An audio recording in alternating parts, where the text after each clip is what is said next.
So HMRC have been investing heavily into AI and data mining tools so that they can look into your financial affairs. That's why they've been launching more compliance checks, and it's how they've been able to collect more taxes than ever before. If you're new here, I'm Kiran. I'm a qualified chartered accountant and experienced tax advisor. So in this video, I'll break down exactly what HMRC have been doing to enable them to collect more taxes, how they are using AI and the data that they have on all of us, and what you can do to make sure that you remain compliant. So first of all, what exactly have HMRC been up to? So the first thing that HMRC did was they decided to go after wealthy taxpayers. So they set up a dedicated team that was focused on collecting underreported income and gains from wealthy taxpayers. And HMRC defines a wealthy person as somebody who is earning at least £200,000 a year, or somebody who has at least £2 million of assets. And that team was incredibly successful because in the 23 to 24 tax year, they actually managed to collect an additional £1.5 billion of tax from that wealthy taxpayer group. That's in addition to how much tax that group would normally pay. The biggest payer of that group was actually Bernie Ecclestone, and he had to pay over £650 million to HMRC because he failed to tell HMRC about offshore trusts that he had with millions and millions of pounds of assets in them. So because of the success of this dedicated team, HMRC has decided to continue down this track and to build out this team. So they've committed to employing an additional 500 compliance officers to continue their work. So what accountancy practices and law firms are saying is that we can expect to see more investigations into wealthy taxpayers, but we can also expect to see these compliance officers targeting other groups as well. So they might start to target landlords, small business owners, and potentially even people who are selling online, plus other groups of people as well. And what those compliance officers will be relying on is these AI and big data mining systems that HMRC has been investing in. So let's cover that next. Something that HMRC has done has been to invest in a big data mining system. And they've developed this with BAE Systems, and it's called Connect. And it's basically a software that will flag up discrepancies that it finds between what you've reported on your tax return and the financial footprint that you've left elsewhere. And Connect is actually able to pull data from over 30 different sources to get a profile of you, to understand what your financial footprint looks like. The kind of data that Connect has on you can be broadly split into 3 different categories. So there's government data, lifestyle data, and then there's international data as well. So let's go through a couple of examples. So in terms of government data, Connect would be able to look at the company's house to see which directorships you have, and it can then get an idea of the salary and the dividends that you might be receiving. It can also look at DVLA data to see what kind of car you own or cars. In terms of lifestyle information, Connect would be able to look at something like Airbnb and see if you are renting out holiday homes. It could also look at airline passenger information. For example, if you said that you're a non-UK resident, it will be able to see if you're flying back to the UK often enough to potentially trigger you to become a UK tax resident again. And it can also look at places like Etsy to see if you're selling online, and then that would flag that you should be potentially completing a self-assessment tax return and reporting your profits to HMRC each year. And in terms of international data, there is the automatic sharing of overseas bank data. The software is then able to give a risk score to taxpayers, and it's able to identify unusual patterns. So for example, if you have properties listed on Airbnb, but you're not reporting rental income to HMRC on a self-assessment tax return, that will be flagged.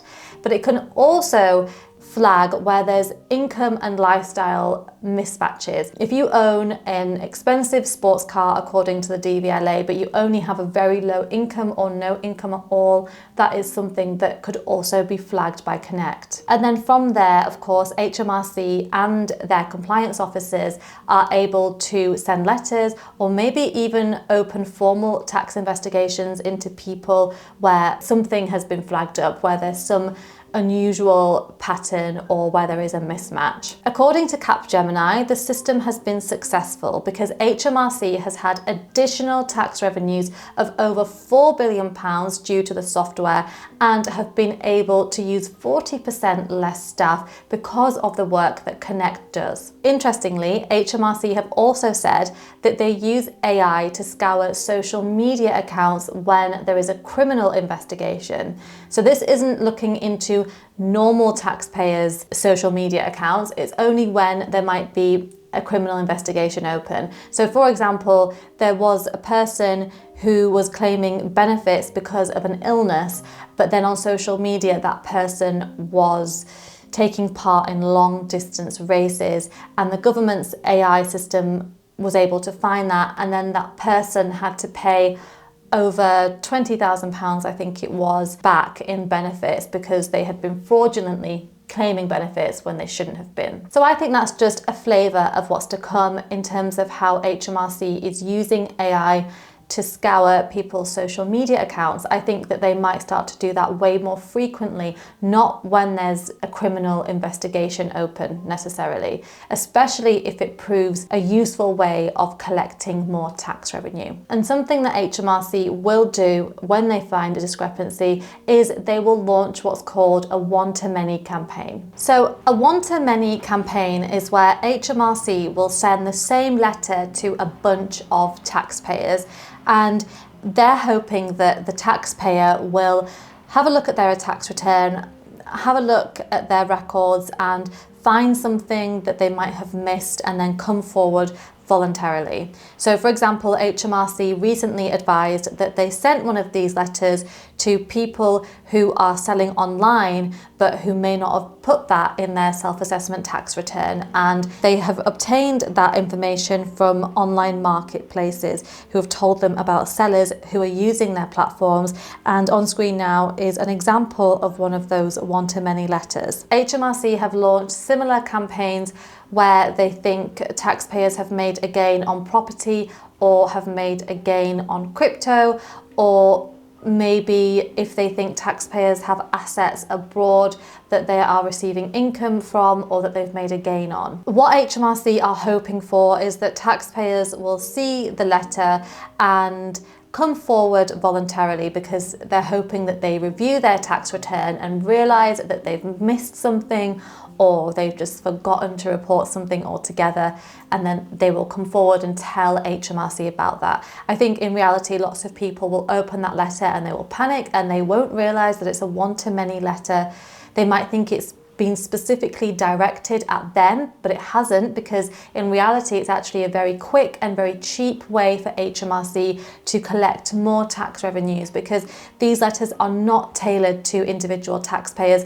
They're not completely random though, they are targeted at a specific group. So if HMRC thinks that there are a group of landlords in an area that are underreporting their rental income, then they might decide to send out a one-to-many letter to a group of landlords, but they are an informal letter. They're not a formal investigation, although you do have to reply to the letter, because if you don't, then you do run the risk of having a formal investigation opened into your tax affairs, and you don't want that to happen. So if you have a business or a property, or you're selling something online, then I think you can expect to receive one of these one-to-many letters, because it seems that HMRC are launching more and more of these campaigns, and they will definitely be launching more in the future, along with their 500 new compliance officers and their increasing use of AI and data mining tools. Let's talk about what you need to do to make sure that you remain compliant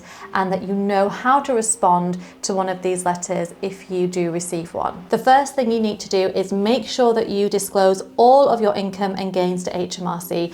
Don't think that they're not going to find out about the rental property that you have, or that you've got a business online, because as we've seen, they have ways of collecting data on you from all different places. If you do receive a letter and it's a one-to-many campaign, then don't panic. Just be grateful that HMRC are giving you the chance to look into your tax return and to see if you have missed something, or you've underreported something, and then you can amend your return in most cases, or you can use HMRC's disclosure service to tell them about something that you've forgotten to tell them about before. And then going forward, it's really important to just keep really good records, especially for large transactions. I hope you found this video helpful. Please subscribe to the channel if you haven't already, because it will help it to grow, and I will see you next time.